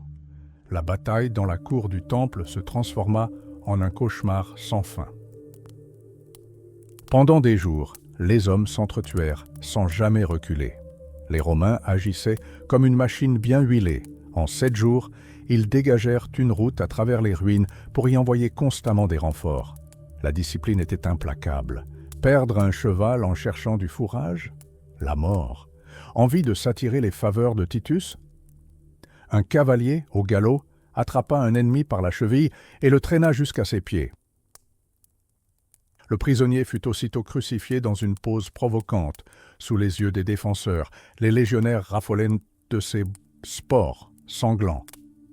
Finalement, le sanctuaire prit feu. Aveuglés par l'avidité et la haine, les soldats ignorèrent les ordres de Titus d'éteindre l'incendie. Ils pillèrent avec une telle frénésie qu'après la chute de la ville, le prix de l'or en Syrie chuta de moitié. Jérusalem fut réduite en cendres et les chefs rebelles subirent une mort infamante à Rome, sous les railleries du vieux Vespasien. Mais l'ère flavienne n'était qu'un prélude. Celui qui allait devenir le dernier grand conquérant de l'Empire fit son apparition, Marcus Ulpius Trajan. Loin d'être un aristocrate efféminé, Trajan parcourut des milliers de kilomètres aux côtés de ses légions, partageait le même ragoût et fut le premier à se jeter dans les eaux glacées pour traverser les fleuves. Il entraînait ses soldats à des manœuvres inattendues, obligeant les éclaireurs à répandre de fausses rumeurs de danger. Trajan ne se contentait pas de gouverner, il vivait pour la guerre. Et sa prochaine cible, la Dacie, subissait déjà l'étreinte de fer de Rome. Rome retint son souffle. Lorsque le vieil empereur Nerva adopta Trajan, les légions de tout l'Empire exultèrent. Ce n'était pas un simple intrigant de salon qui accédait au pouvoir, mais un véritable guerrier. En 98, Trajan devint seul maître, mais au lieu de somptueux banquets, il choisit les brumes glaciales du Danube. Sa cible, la Dacie, une épine dans le cœur de l'Empire. Mais ne vous y trompez pas, le chemin vers la gloire fut semé d'embûches. Trajan affrontait Décébal, un génie militaire qui avait transformé la Dacie en une machine de guerre imparable. Il ne se contenta pas de combattre, il s'inspira de Rome, il recruta des déserteurs, s'assura les services d'ingénieurs et fit construire des forteresses d'après les plans des légionnaires.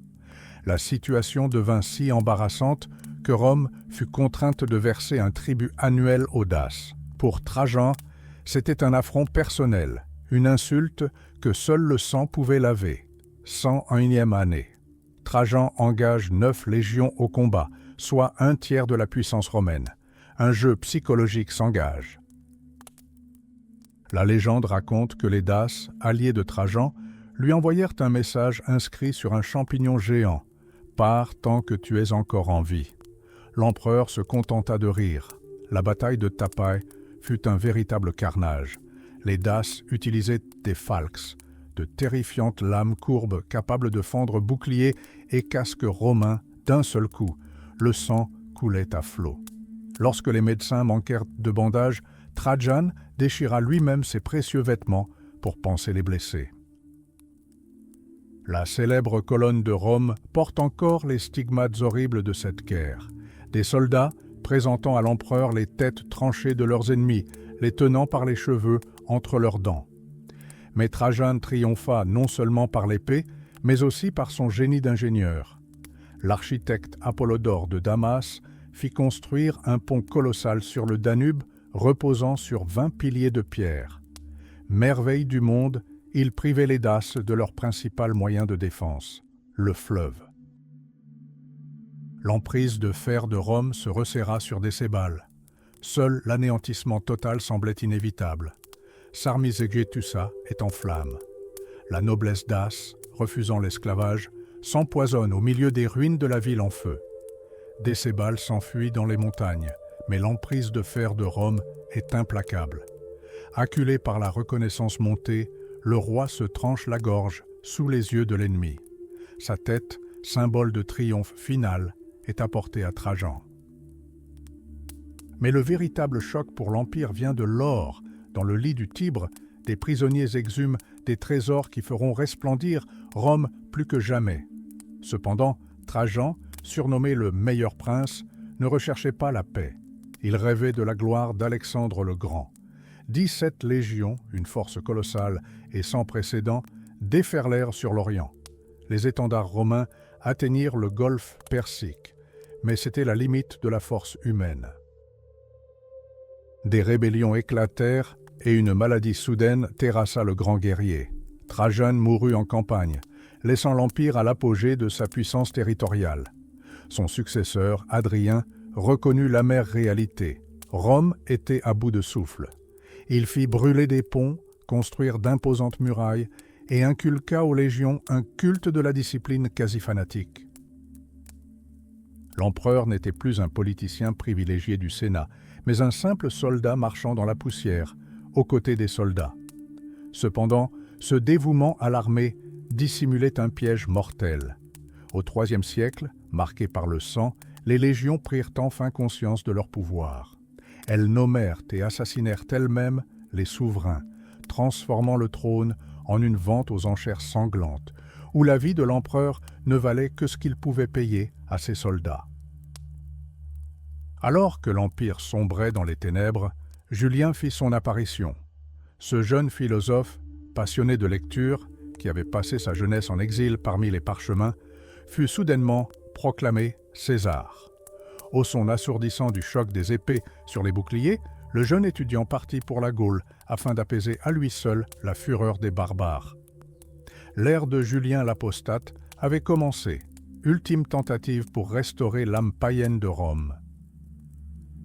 Julien n'a pas simplement troqué des parchemins poussiéreux contre une épée sanglante. Au fond de sa poitrine battait le cœur d'un conspirateur.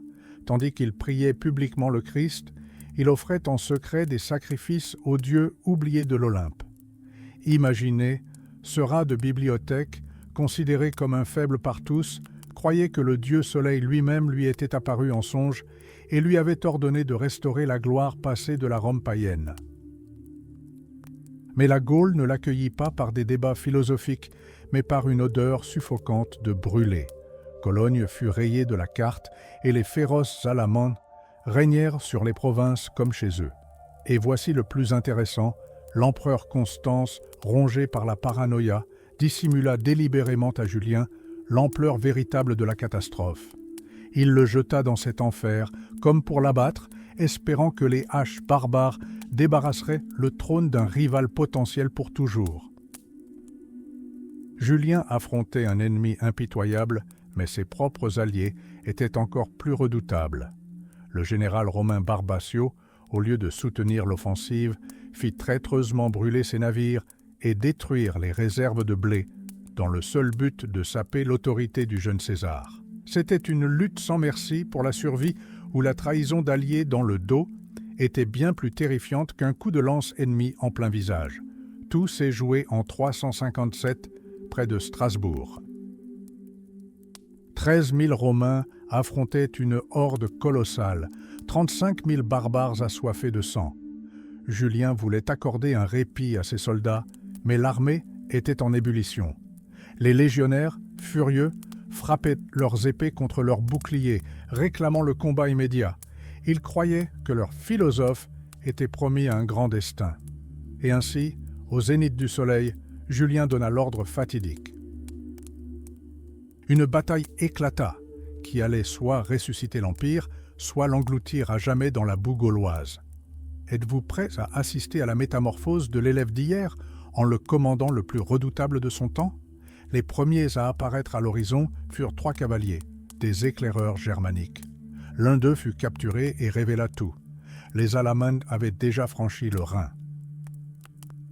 Bientôt les Romains les aperçurent, des milliers de barbares disposés en menaçants coins que les légionnaires surnommèrent « têtes de porc ». Imaginez ce mur vivant de boucliers prêt à tout écraser sur son passage. Pour galvaniser leurs hommes, les chefs germaniques mirent même pied à terre et décidèrent de combattre en première ligne comme de simples soldats. La bataille commença dans le chaos. Puis un événement inattendu se produisit. La cavalerie romaine d'élite, revêtue de lourdes armures, flancha soudainement. Un cheval s'effondra, la panique s'empara des troupes et la fierté de l'Empire se précipita en arrière, terrifiée, droit sur son infanterie. Ce fut un moment catastrophique.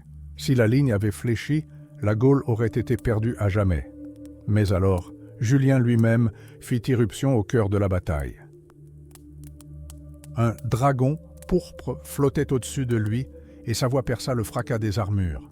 Il fit littéralement honte aux fuyards et les força à reprendre leur position. Le Baritus, un cri de guerre terrifiant et croissant, retentit dans les airs. Les légions tinrent bon. Lorsque les barbares percèrent la première ligne, ils se heurtèrent à la fermeté de fer des réserves. Ce fut le tournant décisif. Les Alamans vacillèrent et s'enfuirent vers le fleuve, où seule la mort dans les eaux glacées les attendait. 6000 cadavres contre 243 Romains, un triomphe absolu pour l'étudiant d'hier. Mais le destin peut être d'une ironie cruelle. Des années plus tard, Julien allait commettre sa plus lourde erreur sur les sables brûlants de Perse. Il incendia sa propre flotte, privant ainsi son armée de ravitaillement, et périt dans une escarmouche sans importance, sans même avoir eu le temps d'enfiler son armure. Le grand philosophe et brillant commandant succomba à un javelot perdu, plongeant l'Empire dans le chaos. Mais c'est ce jour-là, sur les rives du Rhin, qu'il prouva que Rome pouvait encore triompher. Vous voulez savoir pourquoi on le surnommait l'apostate et pourquoi l'Église le haïssait? La suite est encore plus intéressante. Julien mourut, laissant l'Empire en ruine, mais ne enterrons pas Rome trop vite. Tandis que les provinces occidentales sombraient dans le sang et les raids barbares, une nouvelle force se forgeait à l'est, à Constantinople. Byzance se préparait à riposter. Et au cœur de cette tourmente se tenait celui qui serait plus tard surnommé le dernier des Romains, Bélisère. Ce n'était pas un aristocrate efféminé, mais un soldat professionnel qui, simple garde du corps, était devenu un génie militaire. En 530, à Dara, il fut confronté au pire cauchemar de tout commandant. Ses 25 000 hommes étaient acculés contre les remparts par 50 000 Perses d'élite. L'ennemi était si sûr de sa victoire que le général perse Pérose exigea sans vergogne qu'un bain chaud lui soit préparé en ville avant la fin de la journée. Il était convaincu de pouvoir écraser les Romains d'un seul coup, mais Bélisère avait un tout autre plan pour les Perses. Au lieu d'attendre passivement la mort, il fit creuser d'étranges tranchées sinueuses sur tout le champ de bataille. C'était un piège, transformant la plaine en un labyrinthe mortel. La guerre psychologique commença avant même la bataille principale. Lorsqu'un guerrier perse s'avança et provoqua les Romains en duel, il se trouva face à André, le simple masseur de Bélisère. Et sous les yeux stupéfaits des armées, ce maître du massage massacra 2 des guerriers d'élite du Shah. Les Perses étaient furieux, mais ils ne comprenaient pas encore que cette humiliation n'était que le début. Bélisère ne se défendait pas simplement. Il attirait les immortels invincibles dans un piège dont il n'y avait pas d'échappatoire. Comment une poignée de cavaliers et des fossés habilement creusés pouvaient-ils arrêter la plus grande superpuissance d'Orient? Vous allez maintenant voir comment naissent les légendes et pourquoi la tactique triomphe parfois de la force brute de la manière la plus brutale. Préparez-vous, la bataille de Dara commence. La panique s'empara des rangs perses comme une traînée de poudre. Tandis que les cavaliers fuyaient, terrorisés, 5000 fantassins furent laissés pour compte à Dara. Le Shah Kavad, accablé de déshonneur, fut déchu de sa couronne, mais pour Bélisère, ce n'était que le premier acte d'un grand drame. Croyez-vous que seul le succès l'attendait après un tel triomphe? Certainement pas. Les véritables épreuves ne faisaient que commencer. 1 an plus tard, le destin frappa à nouveau. Lors de la bataille de Kalinikum, Bélisaire se retrouva pris en otage par sa propre armée. Ses soldats, aveuglés par l'orgueil, défièrent leur commandant, exigeant le combat au moment le plus inopportun, en plein jeûne de la Pâque, alors que leurs forces les abandonnaient. L'issue fut, comme on pouvait s'y attendre, brutale, une défaite sanglante. Bélisaire fut le dernier à battre en retraite, protégeant ses hommes jusqu'à ce que son épée soit alourdie par le sang. Mais c'est là que sa véritable force se révéla. Il savait non seulement vaincre, mais aussi survivre là où d'autres périssaient. Justinien lui confie une mission impossible, reconquérir l'Afrique. Avec une poignée de 15 000 hommes, Bélisaire affronte tout le royaume vandale. Mais savez-vous qui devint son ennemi le plus redoutable? Non pas les barbares, mais la cupidité de ses propres officiers. Des biscuits avariés, cuits dans les thermes pour en tirer profit, décimèrent des centaines de combattants avant même le début des combats. Bélisaire fut contraint d'imposer une discipline de fer, allant jusqu'à exécuter des uns d'élite pour des rixes dus à l'ivresse. Et cela fonctionna. Carthage tomba et les trésors antiques de Jérusalem revinrent chez eux. Puis vint Rome, le siège où 5000 Romains affrontèrent d'innombrables hordes gothiques. Bélisaire, sur son célèbre cheval gris, était au cœur de la bataille. Des centaines de flèches sifflaient autour de lui. Des déserteurs criaient à l'ennemi « Frappez l'homme à la crinière blanche !» Mais il semblait avoir insufflé la mort par sa seule parole. La fin de cette légende est amère. L'homme qui a restauré les frontières de l'Empire a fini sa vie dans le déshonneur. Justinien craignait davantage la gloire de son général que les armées ennemies. Napoléon avait-il raison lorsqu'il affirmait que c'est César, et non les légions, qui a conquis la Gaule? En observant Bélisaire, on comprend, un génie peut véritablement changer le cours de l'histoire, mais même lui est impuissant face au poison de l'envie. Comment naissent de tels chefs, et pourquoi l'Empire finit-il par les trahir? Tentons de le découvrir. Bélisaire ne fut ni le premier ni le dernier à être broyé par le système qu'il défendait. Pensons à Pompée ou à César. Ils ont donné à Rome plus de terres que quiconque, mais en fin de compte, ce sont leurs triomphes qui ont sonné le glas de la République. Dans l'Antiquité, guerre et politique étaient indissociables. Pour gouverner, il fallait gagner. Mais c'est là que résidait le paradoxe. Le Sénat vénérait les victoires, mais abhorrait les vainqueurs devenus trop populaires. Considérez cette liste de héros maudits. Parmi les 15 plus grands généraux, seuls quelques-uns trouvèrent la mort paisiblement. Marcellus tomba au combat, Julien fut trahi par son peuple et Trajan mourut d'épuisement, brûlé vif. Mais le plus souvent, le fer et le poison furent utilisés. Sertorius, Pompée et César furent tous assassinés à la suite de complots. Néron ordonna froidement à Corbulo de se trancher les veines et Scipion l'Africain, le sauveur de Rome, finit ses jours dans un exil amer. Être un général talentueux dans l'Empire signifiait toujours sentir la menace constante du fer rouge. Au fil des siècles, la guerre s'est mécanisée. Au XVIIIe siècle, le soldat se transforma en mousquet ambulant, un automate dépourvu de volonté. Mais l'esprit des légions antiques ressurgit soudainement avec Napoléon. Il voua une admiration sans borne à César, copiant tout, des aigles sur les bannières aux tactiques de réserve. Sa phrase avant Austerlitz, « Si la victoire vacille, vous verrez votre empereur au premier rang », du pur Rome. C'était le dernier moment de l'histoire où un commandant pouvait encore voir chacun de ses soldats dans les yeux. Vinrent ensuite le télégraphe, le chemin de fer et les armées de millions d'hommes, où l'homme devint un simple numéro dans un rapport. Mais pourquoi, même aujourd'hui, des milliers d'années plus tard, cherchons-nous encore des leçons dans les parchemins poussiéreux des stratèges antiques? La réponse réside dans la nature même du pouvoir. Retraçons ce chemin sanglant, date après date. L'histoire du pouvoir ne se résume pas à de simples chiffres. c'est l'anatomie du triomphe et de la trahison. Tout a commencé avec Corbulo. Imaginez, cet homme a mis l'Arménie à genoux, mais le fou Néron a forcé son meilleur général au suicide. Le pouvoir craint les héros. Pendant ce temps, une rébellion éclate en Judée qui portera Vespasien sur le trône. Son fils, Titus, rayera littéralement Jérusalem de la carte. À Rome, on l'avait compris, soit on est empereur, soit on est mort. En 1768, l'Empire sombra dans le sang, 4 souverains en une seule année.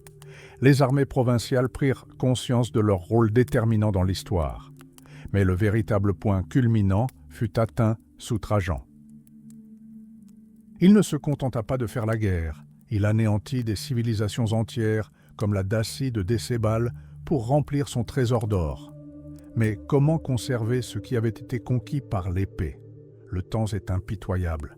En 340, les fils de Constantin le Grand s'entretuent déjà dans des guerres civiles. Au milieu de ce chaos, la figure de Julien émerge. Dernier romantique et païen, il se jette personnellement dans la bataille contre les Alamans et les Francs, tentant de restaurer la gloire des anciens dieux, mais périt dans les sables de Perse. Puis, ce ne sont plus que les ténèbres. Les Vandales ravagent l'Afrique, les Huns d'Attila se tiennent aux portes. En 476, le dernier empereur, Romulus Augustule, perd sa couronne et l'Empire romain d'Occident disparaît officiellement. Serait-ce la fin? Non. Un demi-siècle plus tard, Bélisère apparaît.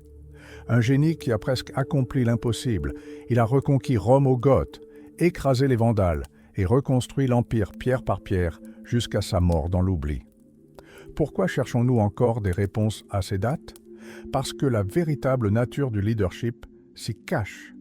Ces hommes savaient lire dans les yeux de leurs soldats, prenaient des décisions cruciales et changeaient le cours du monde d'un seul coup de glaive. Essayons de comprendre où ils ont commis l'erreur qui leur a tout coûté. On a l'habitude de voir Rome comme une ville de légions d'acier et d'ordre impeccable, mais derrière chaque carte, redessinée d'un coup de glaive, se cachait un homme terrifié à l'idée de commettre une erreur. Voyez ces archives. Ce n'est pas qu'une simple liste de noms et de dates, c'est une véritable chronique d'ambition fatale. Tout a commencé avec les légendes des Horaces, où le destin d'une ville se jouait en duel. Mais la guerre s'est rapidement muée en une science froide. Savez-vous ce qui est le plus effrayant? Même la médiocrité en tant que général était considérée comme un succès à Rome, pourvu qu'on n'anéantisse pas l'armée dès le premier jour. Mais quand Hannibal arriva aux portes de Rome, la médiocrité ne suffisait plus. Il en fallait 2, Fabius, surnommé le bouclier, et Marcellus, l'épée de Rome. L'un usait l'ennemi, l'autre chargeait de front. Mais même le grand Marcellus, le conquérant de Syracuse, trouva la mort dans une embuscade maladroite. Pourquoi? La réponse est simple. La confiance excessive aveugle même les meilleurs. Puis vint Scipion l'Africain. Il fut le premier à comprendre que les guerres se gagnent non seulement par le courage, mais aussi par la logistique. Et Caius Marius transforma complètement les légionnaires en ces mules, créant une machine à tuer professionnelle. Mais c'est là que résidait l'erreur fatale. Les soldats cessèrent de croire en Rome. Ils ne firent plus confiance qu'à leur commandant. C'est ainsi qu'entra en scène César, génie de la manœuvre et maître de la communication politique. Ses commentaires sur la guerre des Gaules sont bien plus que de simples mémoires. Ils constituent une tentative magistrale de justifier le massacre imminent de ses propres citoyens. Il franchit le Rubicon car sa soif de suprématie était plus forte que sa crainte de la loi. Le dénouement de ce drame se déroula dans les forêts sauvages d'Allemagne. Germanicus tenta d'effacer la honte de la forêt de Teutobourg en vengeant les aigles perdus des légions. Il brûla et tua, mais même lui comprit. L'Empire avait atteint ses limites. Tous ces titans commirent une erreur. Ils crurent que leur volonté personnelle était plus forte que l'histoire elle-même. Mais à la fin, le temps effaça leur nom, ne nous laissant que des questions. Mais l'histoire n'est pas que cendre, c'est un cycle sans fin d'ambition. Tandis que certains titans sombraient dans l'oubli, d'autres affûtaient encore leurs épées. Avez-vous entendu parler de Corbulo? Cet homme qui mena des légions à travers la chaleur syrienne, les forçant à creuser d'interminables tranchées pour qu'elles n'oublient jamais le goût du fer. Il était l'instrument parfait de l'Empire, mais même de tels hommes s'effondrent devant la paranoïa des Césars. Puis l'Orient s'embrasa. Joseph décrit avec horreur comment les légions de Titus réduisirent Jérusalem en ruine, prouvant qu'il n'y aurait aucune pitié.